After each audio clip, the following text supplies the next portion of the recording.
allez lever la main si vous avez des questions, on va essayer d'y répondre. Essayez d'éviter les trucs du genre « viens d'où ta chemise ?» Ma chemise, je l'ai déjà dit, elle a été fabriquée par des enfants au Cambodge, on va arrêter de le redire. Ils sont peut-être morts à l'heure actuelle. Exactement. Donc voilà, n'hésitez pas à lever la main, on est là pour vous. Alors on va essayer de répondre aux questions dans la joie et la bonne humeur. Allez-y, qui veut le prendre? Parce que sinon on va juste se regarder et ça va être extrêmement gênant pour nous. Non, c'est clair, on va faire un silence d'un quart d'heure. Bonjour. Alors, il faut se lever, d'accord. Alors, moi j'avais une petite question. Comment est-ce que vous faites pour toujours trouver des nouveaux jeux, entre parenthèses, à présenter et qui soient toujours aussi merdiques? C'est parce qu'on n'a pas de chance. Notre vie, c'est de la merde, un peu. C'est ça, c'est ça. Non, mais il y en a énormément. On a encore un bon réservoir de jeux. C'est-à-dire que les gens n'étaient pas très doués dans les années 90. Il y a beaucoup de choses encore qu'on n'a pas vues, notamment des jeux adaptés de films. Mais le pire en plus, c'est que, je veux dire, quand on fait un JDG, on teste plein de jeux avant de sélectionner le bon ou les bons. Donc voilà, pour 2 jeux dans une vidéo, on a testé une vingtaine. Et voilà, c'est plein de merde aussi. Il y en a qui sont refoulés d'ailleurs à chaque fois, notamment le cinquième élément. On n'arrive pas à le faire sur PlayStation 1. Qui a vu le cinquième élément sur PC ou PS1? PlayStation 1. Qui a vu? On n'arrête pas de le ressortir et à chaque fois on le repousse parce que on se dit ouais, on va faire de la mise en scène, alors ouais Fred il sera tout nu avec des bandelettes blanches comme ça, en train de plonger, et après on se dit non, c'est pas une bonne idée. Il y avait un gars qu'on voulait faire, c'est genre on retrouve un doigt, on le met dans la machine qui reconstitue et en fait ça fait juste un doigt géant. Ah, ça marche pas. Je suis le cinquième élément. Il n'arrive pas. Question suivante. Alors, question pour Frédéric Molas. Tu peux lui poser à lui aussi si tu veux. Ça fait plaisir de t'appeler par ton nom et ton prénom, c'est vrai. Frédéric Molas. Donc, tu avais joué le rôle d'un psychologue dans Le Visiteur du Futur. Est-ce que tu considères ça comme une vocation psychologue? Putain, je serais tellement mauvais. Je serais tellement... Le mec, il me parlerait au bout de 2 minutes, je dirais putain, je m'en fous. Ah, je serais tellement mauvais. Je vois plus un patient qu'un psychologue. Ouais, en plus un patient, ouais. Effectivement, non, ça serait drôle. Ça serait extrêmement drôle. Il faudrait peut-être que j'y pense, ouais. Ou un chirurgien, qui s'énerve, putain, de me tester. Putain, je n'arrive pas, c'est n'importe quoi. C'est pas le suturé, c'est pas à la bonne place. Non, mais ça serait très drôle, mais non. Bonjour. Bonjour. Bonjour à tous. Est-ce qu'on peut avoir en exclusivité les prochains guest stars qui vont arriver dans tes vidéos? Parce que franchement, ça déchire. Genre les prochains caméos? Tout à fait. C'est même pas prévu, en fait. Mais il est prévu, en fait, ouais. Le truc, c'est qu'on ne voit pas. Le truc, c'est qu'en fait, faut savoir que quand on sort une vidéo, c'est genre quand tu la vois arriver, j'en sais rien, demain elle sort samedi à 18h par exemple. C'est genre qu'elle est finie depuis 2 heures. Donc je sais pas vraiment. T'imagines même pas à quel point on est à l'heure. Les vidéos sortent toujours à l'heure, ouais, vous le savez évidemment. Pas de retard, jamais. Il n'y a jamais de retard, jamais. On est toujours quand je dis ça sort vendredi, ça sort vendredi. Et non, toujours avec 2 jours de retard au minimum. Et le truc, c'est que vraiment, on les sort toujours. C'est vraiment, quand ça sort le soir, c'est que c'est fini, genre depuis 11h le matin. Donc, on n'a pas de vidéo d'avance. Du coup, je sais pas. On sait pas du tout qu'est-ce qu'il y aura. C'est la panique quand on regarde le plot comme ça. Ouais, le plot qui foire, machin, dernièrement. De toute façon, les vidéos, ça se passe toujours de la manière suivante. C'est-à-dire, on fait le test. Ensuite, on écrit la vidéo, on la tourne, on la monte. Ensuite, on se rend compte que c'est pas drôle. On panique, j'appelle ça en disant putain, la vidéo elle est trop à chier, mec, c'est la pire vidéo qu'on ait jamais faite.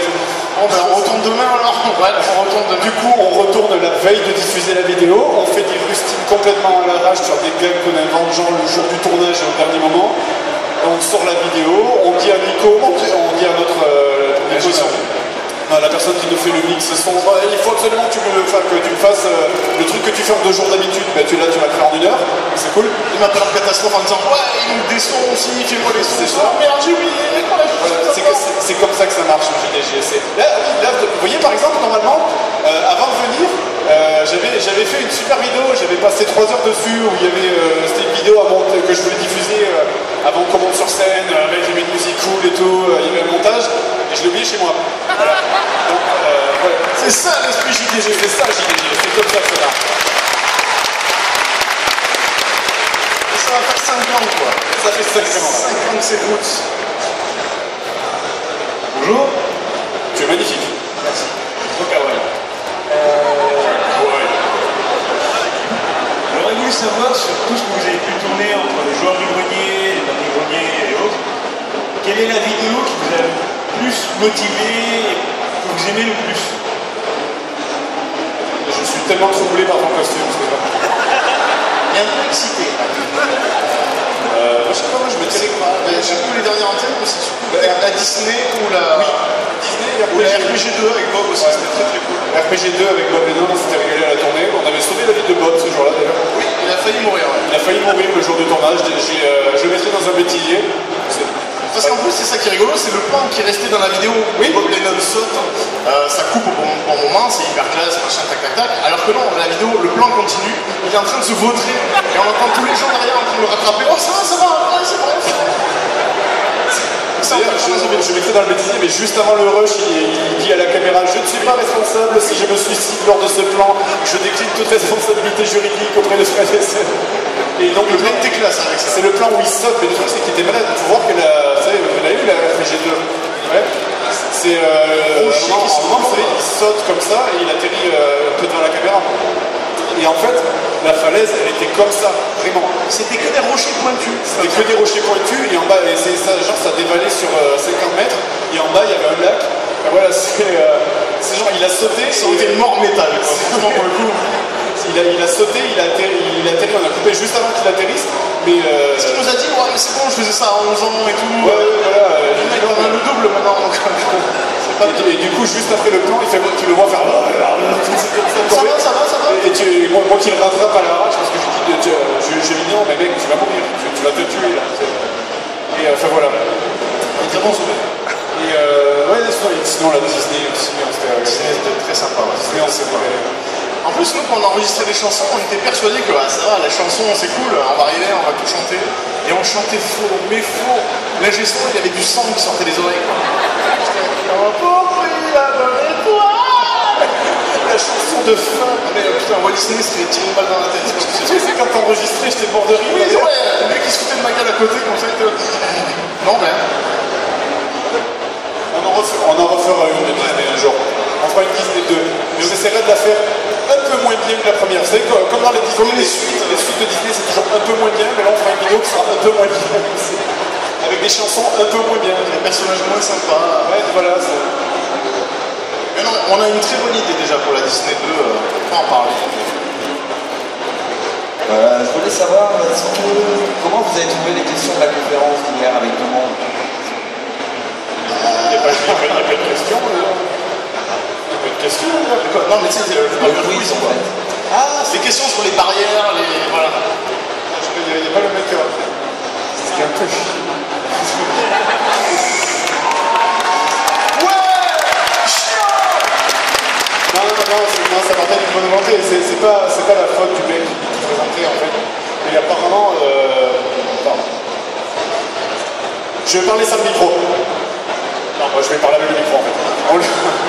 On lui avait dit de mettre des questions sur la Japan Expo et c'était un peu... je sais pas, c'est... comme une barrière... Qui prépare ces questions, quoi? Le nombre d'affiches empilées, qui a fait ça, quoi? Un soir, le mec, il a dit, donnez-moi toutes les affiches, je vais les empiler et je vais mesurer comment ça fait. Mais c'est surtout comme il a fait 200 mètres. Est-ce qu'il a récupéré tous les trucs qui traînaient par terre avec du coca, des traces de pied pour les contacts? Monsieur dégueulasse, toi, chercher dans les poubelles et je vais compter comme il y a un autre. J'ai une passion dégueulasse. Non, c'était un peu mou. La dernière partie avec les quiz, c'était plus rigolo, je trouvais. Mais le début, ça va. peux pas dire trop du mal parce qu'après sinon ils vont pas m'apporter mon sandwich. Bonjour. Alors, c'était pour savoir, de toutes les consoles que tu as, déjà combien sont à toi et combien tu as depuis que tu es gamin. Enfin, vraiment. Genre, est-ce que tu en as acheté spécialement pour jouer à des jeux pourris? Dans ce cas-là, pourquoi? Et voilà, c'est juste pour savoir. Gros bisous. Et je crois que tu as une partie qui sera à toi. Ouais, les vieilles Nintendo, toutes les Nintendo sont à moi. La Super NES et la NES elle est à toi. Il y a une des deux NES qui est à toi. Toi, t'avais récupéré ta 64. Moi j'avais récupéré mon 64, ma PlayStation, la Mega Drive, Master System. Et après, moi Jaguar aussi. La Jaguar et toi aussi.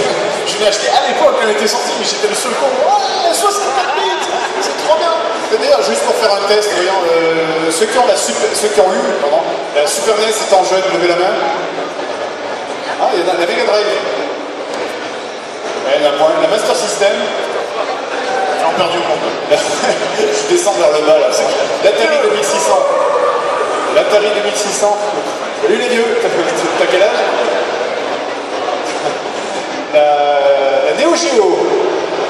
Ah, Les riches. les riches. Il y a des inconnus. 1, 2, 3. Repérez-les. La PlayStation 1. Ah, il y en a tout de suite beaucoup plus. La PS2. Ah, voilà. Bande de jeunes. Donc oui, ouais, voilà, tous les consoles. Si, on a acheté quelques consoles exprès pour les tests. Ouais. Oui, mais les consoles exotiques, la CDI Philips, tout ça, voilà. La Liga, je crois, pour les jeux Saint-Valentin en plus. Oui. Pour tester ces merveilleux jeux. Et c'était bénisse partout. Extrêmement mal à l'aise quand on a tourné cette vidéo déjà. D'ailleurs, je passe le bonjour. Qui connaît Karim Debache d'ailleurs? Il passe le bonjour parce que Karim il n'est pas là, mais il coécrit avec nous l'épisode, donc on a fait un coucou. Ouais, tu ramenais une petite photo à mettre ici. Le petit Karim encore là, oui, c'est une connerie comme ça. La PLV, comme la fin de RPG. Et non, ouais, c'est une anecdote qui n'a rien à voir avec ta question, mais parce qu'on parlait de la spéciale Saint-Valentin, on était tellement mal à l'aise quand on a écrit cet épisode. Parce que vous savez, l'épisode de jeu en 3D qui s'appelle Real Kanojo, Real Girlfriend, où à un moment on voit un extrait avec Ken le souriant comme ça, où je te laisse. On était 3 mecs dans une petite pièce, on était tout seuls, et il y avait juste la télé qui résonnait avec des comme ça. Et on était comme ça, on se regardait un peu mal à l'aise. C'est pas le genre de truc que tu joues avec des potes, comme ça, c'est vraiment. Surtout ce moment clé où le jeu bascule en pornographie. Oui, parce que le début on a dit que le machin c'était le dessert, c'est rigolo, mais qu'après ça basculait vraiment dans le trash porno, on était là. Bon, On éteint tout. on était là, ouais. Allez, question suivante. Bonjour. Est-ce que tu mets autre chose que tes chemises? Ah, t'es tout nu le résultat. Oui. C'est très gênant quand on écrit. Un slip léopard, ouais. Et un sautif, évidemment. Des fois je mets une nuisette, le mardi.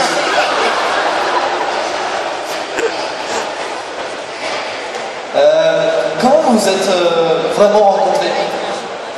Pour le coup, c'est moins rigolo, c'est moins die-hard, on va dire. Dans un centre de formation, en fait, un centre de formation vidéo. Et Mais je crois, à la sortie d'une école, en fait, je cherchais une nouvelle copine. À la sortie de la maternité. il n'y avait que moi. Moi aussi, je cherchais une copine, on est partis ensemble. Non, en fait, c'était dans un centre de formation audiovisuelle. Ça s'appelait l'IDEM, en fait. C'est Institut de développement, je sais pas quoi faire. En gros, moi, j'y étais allé parce que c'est ma mère qui m'avait obligé d'y aller parce que je foutais rien. Ça faisait genre 1 an, 2 ans que j'étais au chômage. En fait, c'était après mes études, en fait. Et après mes études, comme souvent, on n'a pas envie de travailler. Et du coup, c'était juste après ma licence, que je n'avais pas eu d'ailleurs.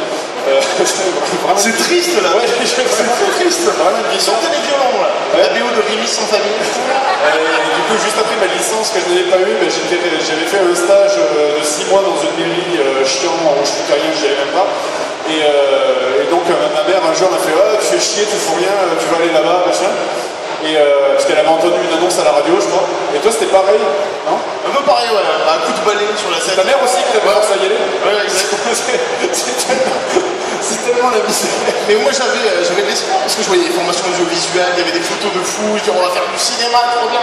Non, on avait des toutes petites caméras. On avait des caméras minuscules, voilà. Et en fait, c'était. Je me souviens très bien, c'était dans un cours, ça s'appelait. C'était un cours de sémiologie. Sémiologie, ouais, c'était un cours d'études de cinéma, d'analyse d'image, je sais pas quoi. Et au moment où on s'était retrouvés, il y avait un exercice dans ce cours. On devait. C'est vrai, hein, tout ce que je raconte, c'est pas genre, je m'en déjà. Il y avait un cours où il y avait un exercice où on avait des photos qui n'avaient rien à voir les unes avec les autres, et on devait construire une histoire, je crois. Voilà. Tout le monde était à fond. Tout le monde était à fond.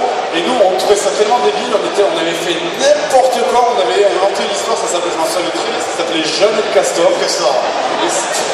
Et c'était genre véridique. Hein. Attends, je crois que c'était l'histoire d'une meuf qui épousait un castor et qui devait se battre contre des chats ninja de l'église du Saint-Nichon. Pour aller sauver l'église. Il y avait une photo d'église comme ça avec un dôme. Il y avait une église avec un dôme, avec un truc au bout. Ça ressemblait à un nichon avec un détenu. On est les seuls à avoir pensé à ça. Et du coup, on avait présenté ça, parce qu'il fallait présenter ça devant toute la classe après. Et très sérieusement, tout le monde avait fait très sérieusement le truc. Alors voilà, c'est un scénario, alors vous voyez, on fait ça, comme ça. Mais nous, on était morts de rire, on n'arrivait pas à aligner deux mots. On présentait, alors là, bouf, jeune, elle épouse un castor, elle se bat contre les chats, et le chat. T'avais le prof qui nous regardait comme ça. Et nous, on était morts de rire, on était là. Et la fin, on écoute un castor. J'avais dit au prof, mais c'est n'importe quoi, de toute façon, avec ce jeu-là. Et je me rappelle, le pire, c'est que l'exercice continuait, c'est-à-dire avec ce scénario, cette base, on avait fait le menu du DVD. Oui, voilà, alors on avait un autre exercice où il fallait faire l'interface DVD de ce film, en fait. Donc tout le monde avait un truc sérieux, machin, et nous, on avait jamais le castor. Donc on n'avait pas genre une meuf avec un castor et des explosions dans le couleur kaki, camouflage et tout, marqué menu, play. C'était trop bien, c'était classe. Ça faisait genre film de guerre, série B, ouais. Mais qui passe sur Énergie 12 un peu. Ouais, Nanarland, quoi. C'était Philippe. Le castor. Enfin voilà, et c'est quand on a commencé, c'est après ce cours qu'on a commencé à traîner ensemble parce qu'on s'est aperçu qu'on était très cons en fait. Voilà. La connerie ensemble. Bonjour, c'est pour savoir, est-ce que vous avez prévu une Oui, tu. Là. À droite. Au milieu. Là-bas, ok. Oui, c'est pour savoir si vous avez prévu une autre vidéo sur les jeux vidéo basés sur des mangas. Jeux pourris, Dragon Ball. Une spéciale Japon en gros, je veux dire en gros. C'est ça? Un peu? Non, plus basé sur les adaptations comme le Dragon Ball sur NES. Ça vient d'où? Ça vient pas de Thaïlande, ça c'est du Japon ça. Oui, mais pas vraiment sur les mangas, mais sur les jeux vidéo de ces mangas. Adaptés de l'anime, de manga. Voilà. Écoute, en fait, on a dans le carton, on ne sait pas quand on va la faire exactement, mais on a une spéciale. Alors, moi j'appelle ça une spéciale Japon, parce que ça va être très animé, très machin. Voilà. Qu'on compte faire, notamment parce que c'était une spéciale jeu import à la base. Oui, voilà, le jeu import en gros. Voilà, mais très focus sur le Japon, quoi. Sur des jeux japonais qu'on n'a pas eu en France qui sont complètement tordus. Alors c'était le jeu où le mec qui son job, il tape son patron et tout. Comment ça s'appelle celui-là? C'est pas Takashi Castle, non, c'est pas celui-là. Non, je crois pas, je sais plus. Non, mais il y en a plein, il y a pas mal de jeux complètement abusés, mais vraiment n'importe quoi qui vient du Japon. La seule difficulté qu'on a, c'est forcément, du coup, c'est des trucs en japonais, donc il faudra quelqu'un qui traduise pour nous. Ou alors, je sais pas, j'en sais rien, peut-être qu'on chopera les robes pour vous les montrer, je sais pas, les robes traduites. Mais en tout cas, ça fait longtemps qu'on a prévu de faire cela, et on va mettre le paquet, on va se défoncer niveau mise en scène. Ça va vraiment se faire plaisir. Ça, sur le coup, c'est une grosse vidéo qui est prévue et qu'on a vraiment envie de faire. Mais je pense qu'on va le faire dans la seconde partie de l'année, en fait, genre entre août et décembre, un truc comme ça, mais ça de vue. On veut glisser à tout prix le truc qu'il y a dans les animés, les coupures pub avec les sponsors, tu sais. Oui, je vois le plané, voilà un sponsor. Ok, j'y passe. Avec la falaise avec une blague qui fait. Ici. Alors c'est une question pour Fred, là.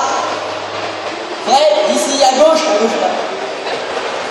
Alors pour Fred, ça fait quoi de savoir, enfin si tu le sais, que Seb te trompe avec Bob Lennon?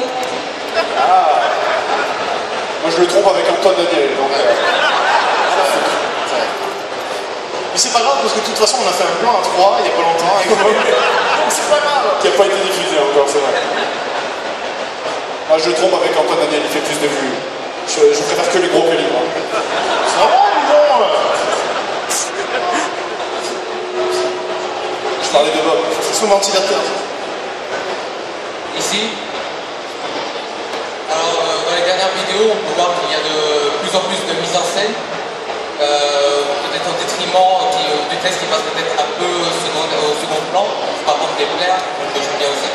Est-ce que cette évolution s'est faite naturellement ou est-ce que c'est vraiment voulu plus de mise en scène et à côté du texte en lui-même? Mais écoute, déjà je peux te dire que la vidéo de 2000 va te plaire, du coup, parce qu'il y a très peu de mise en scène. Parce qu'on n'a pas eu beaucoup de temps pour la faire, du coup on n'en a pas beaucoup mis. Donc, d'ailleurs la vidéo sort demain à 18h en fait, hein, pense à la regarder. Si tout va bien. Voilà, on se calme. Non, elle est en ligne déjà. Franchement, si elle sort pas demain à 18h, je me coupe une couille. Parce que elle est en ligne depuis une semaine, c'est pas possible. Et non, mais en fait, c'est venu naturellement un peu. C'est-à-dire que faut voir que plus le temps passe, il y a un gros problème sur l'émission JDG, c'est que c'est toujours la même chose. C'est toujours, à part les hors-sujets, mais c'est toujours la même chose, parce que c'est toujours le même problème, c'est toujours le problème de gameplay, les contrôles, la musique, les graphismes, les machins. Et tu vois, en forme de base aussi, c'est toujours le plan de canapé, voilà, l'image de gameplay, donc le cœur reste tout le temps le même en fait. C'est ça. En fait, j'ai un exemple que j'utilise très souvent pour décrire le problème de l'émission JDG. C'est ce que je ressors à ça.